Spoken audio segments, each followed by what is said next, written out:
Today we're talking about how psychedelics show that you are God, and we're going to be taking a look at brain rewiring and brain filter theory, because as you know, in Hyperionism we support brain filter theory, which shows that consciousness is not something that the brain generates, but rather subjectivity, mind, consciousness is what the brain conditions and filters. So we're going to take a look at how psychedelics affect this filter and how it reveals very interesting facts about the nature of reality, connectivity, and ultimately shows that you are God. So we have a lot to talk about today. We're going to take a look at a couple different things. Now, hopefully I can get through this. I've been, trying to make my videos shorter because I know it's better for, YouTube and all that if the videos are more short. But we'll see, because we just have so much to talk about. And I always want to be as detailed as possible in the amount of time that we have. But we're going to take a look at this right here. This is how LSD makes your brain one with the universe. And we're going to see what this has to do in connection with Hyperionism, brain filter theory, and understanding what you are, what we are, why we're here, which, as you know, is the most important questions one can answer. So let's take a look at this. Some users of LSD, acid, say then let me just give a brief disclaimer. Don't do anything dangerous. Don't do anything illegal. And now let us continue.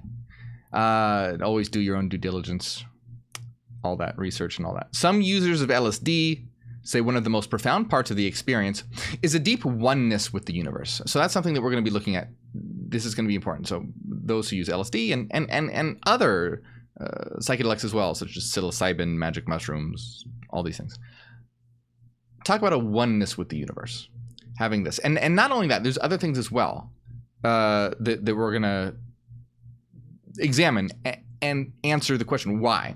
So the hallucinogenic drug might be causing this by blurring boundaries in the brain too. So the sensation that boundaries between yourself and the world around you, okay, this is important, the sensation that the boundaries between yourself and the world around you are erasing correlates to changes in brain connectivity while on LSD, according to a study published Wednesday in Current Biology. Scientists gave 15 volunteers either a drop of acid or a placebo and slid them into an MRI scanner to monitor brain activity. I'm going to tell you exactly what's going on here, but let's just finish these couple paragraphs to see what exactly happened. So after about an hour, when the high begins peaking, the brains of people on acid looked markedly different than those on the placebo. For those on LSD, activity in certain areas of their brain, particularly areas rich in neurons associated with serotonin, ramped up. Their sensory cortices, which process sensations like sight and touch, become far more connected than usual to the frontal parietal network, which is involved with our sense of self. And this is a quote by one of the researchers. The stronger that communication, the stronger the experience of the dissolution of self. Okay, so let's. There's always so much. Let's talk about this first, and then we'll keep going. So what's happening here? When people use certain psychedelics and they know that it's not just placebo because they've done tests on this, it changes how the brain is functioning. And this causes in people to experience a deep oneness with the universe and the sensation that boundaries between yourself and the world around you are erasing. So why is this going on? What's happening here? So in Hyperionism, we know that the brain does not generate the mind. The brain does not generate consciousness. Most materialists think that the brain and the mind are the same thing, that the brain is the mind, or that the mind arises from the brain somehow. If you haven't already, watch my other videos. This is literally logically impossible. It cannot happen. It's an impossibility. This is not a material reality. This is a mental reality, a reality of mind. And what the brain does is it allows the mind to localize. And basically, it conditions and filters the mind. It doesn't generate the mind. It conditions and filters the mind for the purpose of allowing a mind, which is an eternal entity, we're all monadic minds, to localize in the holos, in the space-time domain. So, long story short, trying to make my videos shorter. If you don't know about these things I'm talking about, check out my other videos. But we are all eternal monadic minds that exist in the frequency domain, which is a non-local domain, which means there's no relation to space and time. It's a non-local domain. Now, space and time is a local domain, and essentially what locality means is it has to do with distances, differences, and it's location dependent. Non-locality is not location dependent. So the frequency domain is non-local with respect to space-time, which means it's not location dependent. So the frequency domain with respect to space-time is everywhere at once. All right, this is really important. The frequency domain with respect to space-time is everywhere at once. It's non-local. Now, what do I mean by that? Think about the difference between a video game and the code. If you're in the video game world, that's a local realm. It's location dependent. You can walk from one end of the map to the other, but the code is everywhere at once. The code isn't in some parts, it's everywhere. But it's also not in the game, right? It's kind of everywhere but nowhere. It's not in the game, but it's also everywhere at the same time, is responsible for the game. The domain of mind, the frequency domain, is very similar to the code, and the video game world is very similar to the domain of space-time. All right. So what we are eternal monadic minds, and then bodies, avatars, and ultimately brains, the nervous system, all this, what it does is when a mind connects to this, it filters and conditions the mind to allow it to experience locality. So sort of imagine a piece of the code, say, connecting to one of the in-game video game avatars so that it can experience the game world, rather than just experiencing itself as the code. So what bodies and the brain does is allow minds to localize. And so what this means is that the brain filters and conditions the mind. And I did a whole video on this as well, as to how this has to do with evolution and all that. Why the brain evolved to do this is for survival reasons and adaptation reasons. But here's the thing. When you're doing LSD or psilocybin, or when a person is doing these things, what it's doing is it's messing with how the brain works, which means it's messing with the filter. So that filter, since it's being messed with, is starting to you're starting to see between it. It's starting to lift. It's starting to alter. So when you those who do LSD or psilocybin or any of those things, when they're experiencing a deep oneness with the universe, is because that filter is sort of starting to lift, and that filter is a local function, and they're experiencing themselves as a mind that is everywhere. Just like the code is everywhere. Remember, what if that in-game video game character started to experience itself from the code perspective? And then the sensation that boundaries between yourself and the world around you are erasing. This is because you are in everything. Just like the code is in everything. So you are in everything. All of us are. All of us contribute our internal frequency patterns to this, to what we call the holos in Hyperianism, into the space-time domain. So we are in everything, and we are everywhere. So when that brain filtering mechanism starts to lessen, we start to have that experience of being one with everything, and boundaries starting to dissolve. And I've had this experience many times. You can start to feel yourself in the bird chirping outside, or in everything, and this connectivity is very, very, very common experience. So what's happening here is this lifting of the brain filter. And again, if you think about this, locality is very, very important for survival, and it's the whole point of the holos. Like, people would probably wonder, well, why does the brain do that? Well, the brain does that because if it didn't do that, there would be no point. Like, the whole point of an avatar is so that you can localize in the holos to experience this world as a separate individual entity. If you didn't, you would just be experiencing the mental domain, and that's already what you are. So you specifically localize into this domain to experience the realm in this filtered way, rather than everything all at once, because they're completely different ways of looking at reality. And anyway, the brain starts to evolve to do this for survival reasons. Locality is really important for survival reasons. If a predator is trying to eat you, you want to be aware of the predator that's right next to you. You don't want to be contemplating an electron on the other side of the cosmos. You want to be very, very attuned to just what is right in front of you, what is here, what is in your local domain for survival. So the brain evolves these filtering. I'm getting off topic. I have a lot of videos on that, so check them out. But anyway, so let's continue looking at this now with this in mind, and brain filter theory and all that. Now, one quick thing that I want to say: psychedelics don't necessarily reveal to you absolute truth. Okay, so they don't reveal to you absolute truth.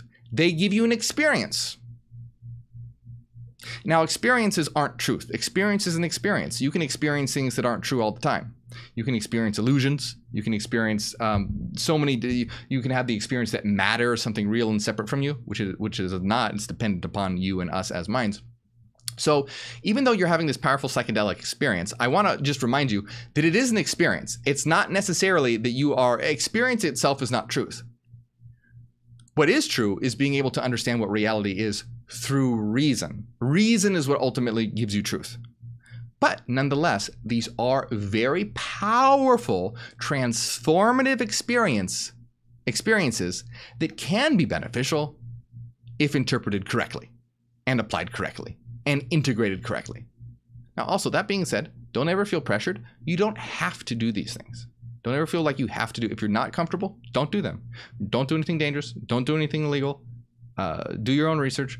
Don't feel pressured. You don't have to. But for those that do, I'm explaining the benefits, how it works, etc. So let's continue here. So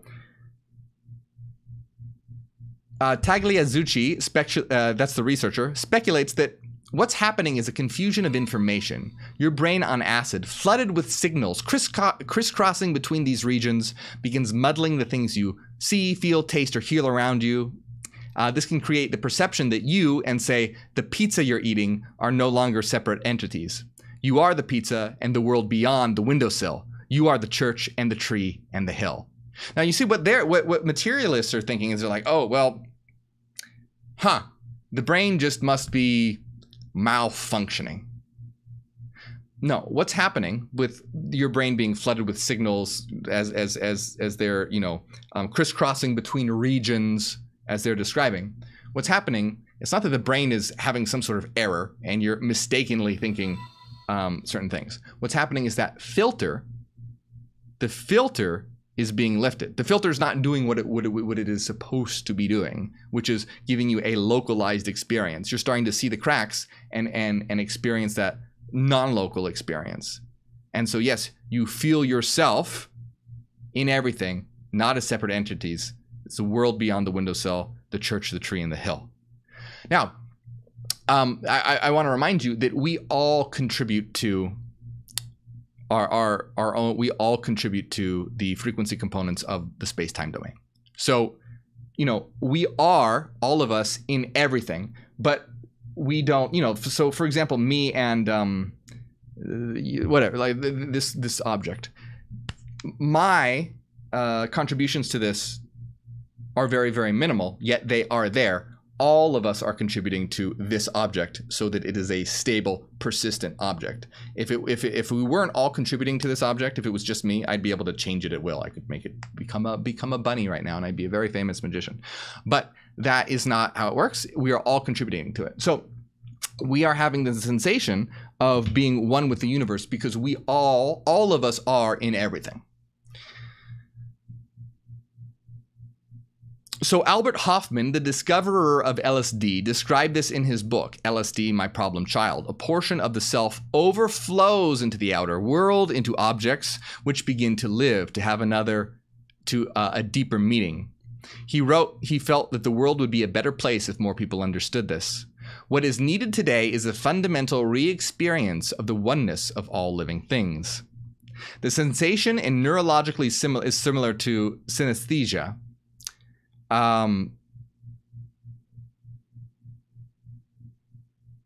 So this happens in LSD, and ego dissolution is a form of synesthesia, but it's a synesthesia of areas of brain with consciousness of self in the external environment.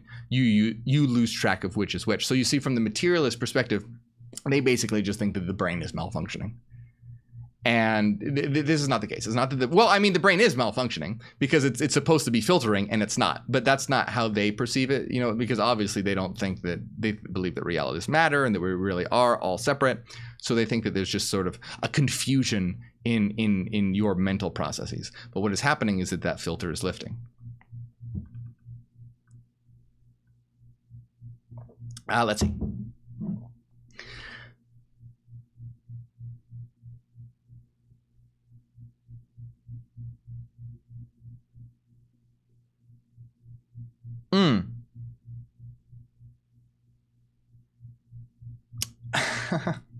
That's funny. So I usually briefly look over these articles before I read. I don't read them in depth when I do these streams. I briefly look at them. But look, this is perfect. This is perfect. This just goes to show how what we're talking about is just staring the world in the face. Okay.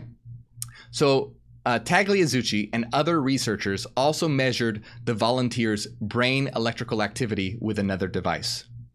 Our brains normally generate a regular rhythm of electrical activity called the alpha rhythm, which links to our brain's ability to suppress irrelevant activity.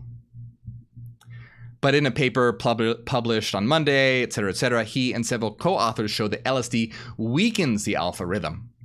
He thinks that this weakening could make the hallucinations seem more real. So you see what he's saying?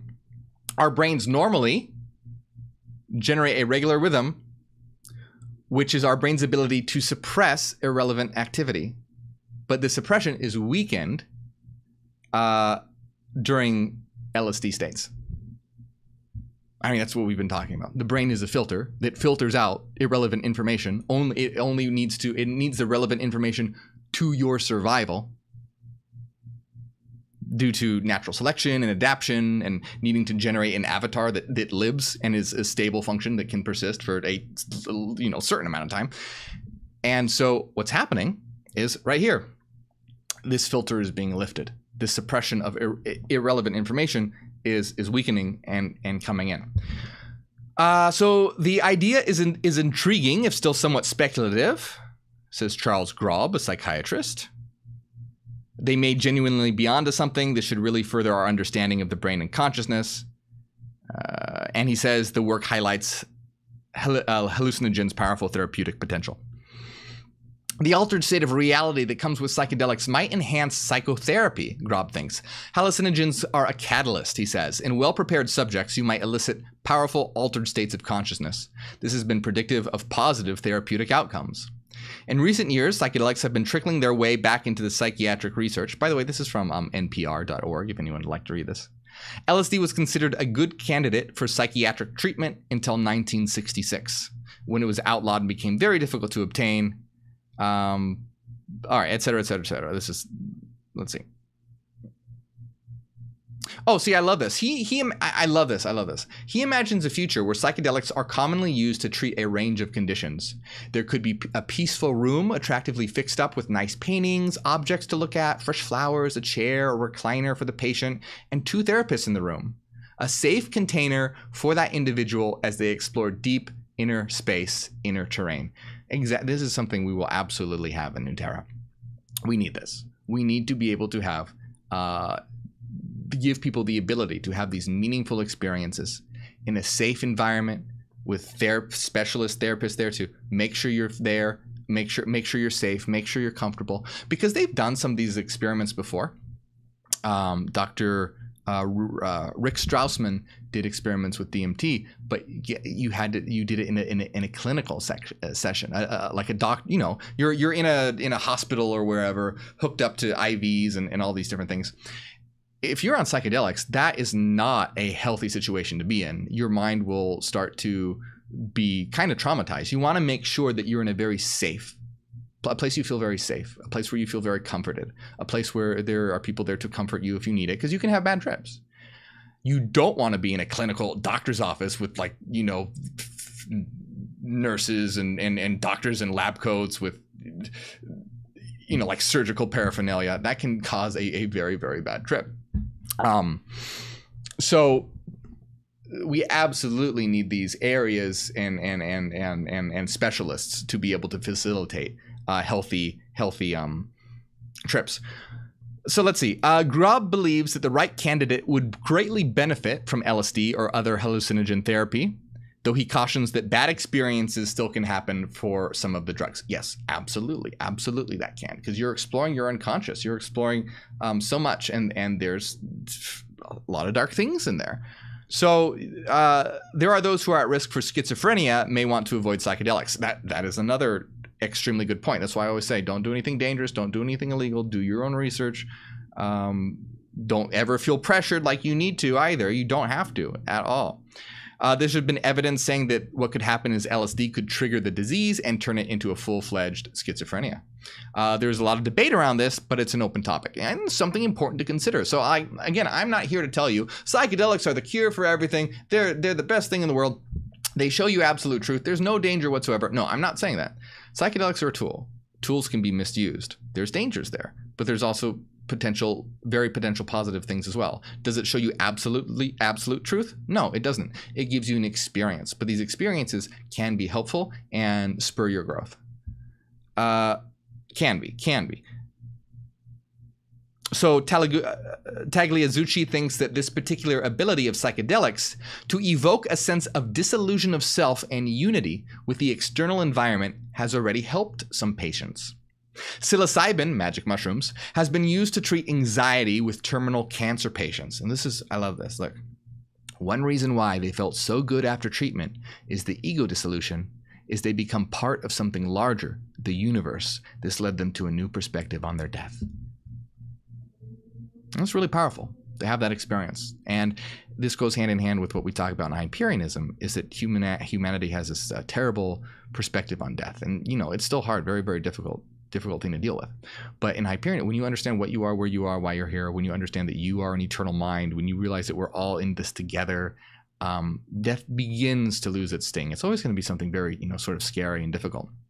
But it begins to lose some of its hold when these realizations occur. And this can give one an experience of that. And you see, there's a difference between knowledge and understanding and experience. Knowledge and understanding is what gives you truth, things that you can know for certain. Some things you can know for certain, as long as they are deductively so. I won't get into all that, but ultimately, knowledge, understanding, this is what gives you truth, okay? And experiences, they don't give you truth, but they give you an experience. And they both have different purposes. To know that something is true through knowledge and understanding is different than having an experience.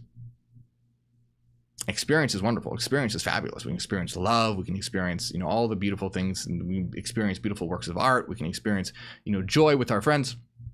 Experience is beautiful, but it doesn't give you truth. And it's important to understand that. It gives you an experience. Experiences can lead you. You can have experiences where you misinterpret it. Anyway. Just so we're clear on what the difference is. That's very important. So, but I think that this is wonderful and beautiful. And I know I'm trying to keep these shorter, but I just want to read a little bit of this other one as well. Okay, so in this particular one, which is on sciencealert.com, says just how far can psychedelics push the boundaries of how we assign consciousness? And this will I'll go through this quick, but it's really interesting. So scientists continue to look into how psychedelic drugs and experiences alter our perception of reality, and a new study suggests that seeing consciousness in inanimate objects is one of the long-term effects. Now, it's really important here. When they say consciousness, they always use that word incorrectly. All right, it's a real thing that annoys me, because you should define your terms correctly. So when they say consciousness, they're really talking about mind, okay? Not necessarily that something is like self-aware or whatever. But this is interesting here. So relying on self-reported responses to a survey, researchers evaluated how much consciousness the participants attributed to living and non-living entities. On average, belief in the consciousness of non-living and inanimate objects went up significantly after the psychedelic experience. Volunteers reported seeing more consciousness in everything from rocks to chairs. This might sound kind of weird, but I'm going to explain what's going on here and what it relates to. I just want to see if there's anything else here. Study participants rated their feelings based on the psychedelic experiences that led to the greatest belief change in their lives. Let's see.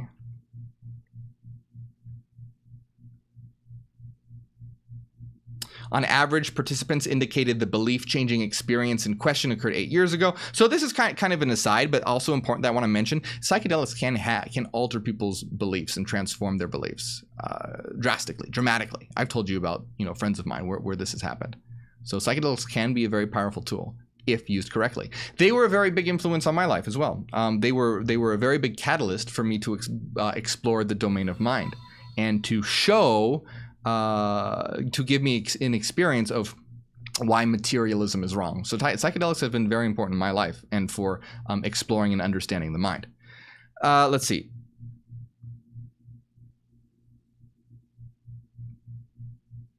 Okay, so the main thing that I want to talk about here is that when another thing that can happen when people have psychedelic experiences is seeing consciousness in inanimate objects, such as rocks and rocking chairs and everything. And it's a long-term effect. In other words, it's just not like the participants think this during the trip. They continue to believe this. So what's going on here? Well, obviously, rocks and rocking chairs don't have consciousness, okay? But the reason why people are having this experience is because everything around you, from rocks to rocking chairs, is ultimately mind. They're not sentient. A rock is not a sentient, conscious, living creature. That's silly. But the reason why it can feel like that in a psychedelic trip is because it is mind. In other words, it's not a sentient living, the rock isn't a sentient living mind, but it's a thought form. Everything around you is the product of our frequency contributions, which is our thoughts, which is mind. This is a mental reality. This is a domain of mind. The reason why they have these feelings and experiences is because this is a domain of mind. So the experience of oneness with the universe, the experience of being in everything, and the experience of things being ultimately having to do with mind is because we live in an interconnected realm of mind that generates the illusion of matter, that generates the illusion of being separate in terms of physicality. So you see, these are very, very powerful, very important experiences that one can have. But once again, doesn't deliver truth, it delivers an experience. Important distinction to make. And this can give an experience. Why I say how psychedelics show that you are God is because the reason why that we feel this oneness with everything is because this is our creation. This is what we created. We are the code that has inserted itself into the game world. We just forgot that we did. Why did we forget that we do? Because the brain is a limiting filtering system that has evolved to do so for survival reasons. And originally the world was generated in an unconscious way. We didn't decide to, we all didn't decide, all right, well, let's make some stars today. Let's make planet Earth. No, it wasn't like that. It was an unconscious process generated. You can imagine a code that's sort of just self-transforming and eventually evolves from the code, evolves the game world, and then inserts itself into the game world unconsciously. Just like when you go to sleep and dream at night and you don't know that you're dreaming, that's a dream world that you generated and you inserted yourself into. In a similar way, we generated this collective world and inserted ourselves into it, and we don't remember that we did it, just like we don't remember that we did so in a dream. It's just this is a persistent dream that we all contribute to that has been going on for billions and billions of years because we all contribute to it. So this is why you are God, I am God, we are God. This is our creation, and this is why we feel ourselves in everything.